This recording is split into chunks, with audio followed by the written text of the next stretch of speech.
Hello, I'm Jennifer, and this is bullying tip number 12, how to deal with cyberbullying. Don't believe the lies, defend the victim. What can be done to defend the reputation of a cyberbullying victim?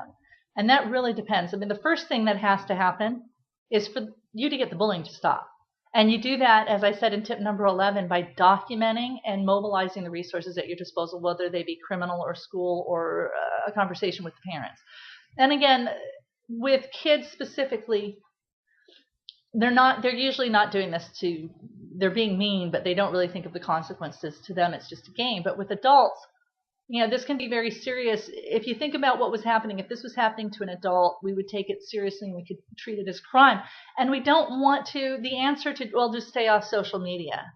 Don't go to that website where they're posting things about you is not an adequate response. Because when things are going into the cyber world, a lot of what's happening is an attempt to defame or ruin the reputation of the victim. And that can actually have far-reaching consequences for your child.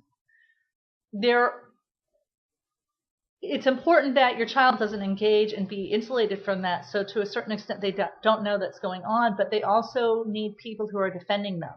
So if you're the friend of someone who is experiencing a cyber attack of this nature where their reputation is being attacked, you need to actively defend them. You don't have to be mean. You don't have to engage in the flame wars.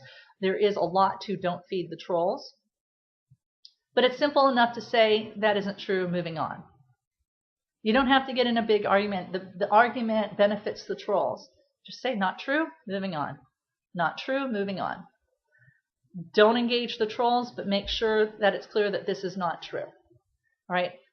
At this point, most people are pretty aware. I've had someone cyber harass me and try to defame me online, and I get questions about it periodically from people who see their work and say, what was that about? And the reason they're asking me is not because they believe lies, but because it's very clear that the person doing these attempts at defamation of character don't really know me and haven't read my books. They're just trying to defame me. And my approach is just let them make a fool of themselves. It's very clear when people see it that that's what that person is doing.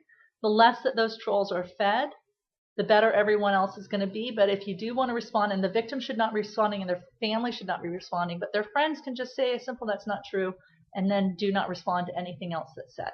That's the best way to deal with it. This is tip number 12, how to deal with cyberbullying. Don't believe the lies, defend the victim. You don't have to get into a flame war, just a very simple "that's not true." Moving on. Bye-bye.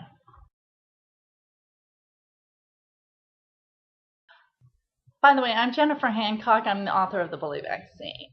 And if you found this information helpful, I want to encourage you to click on the link below and go to my website, thebullyvaccine.com.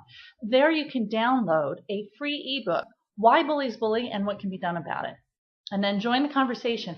I want you to learn this information so you can help your child, and then I want you to share it and pass it on so that other parents can help their children, and we can just pay this forward. Thanks so much.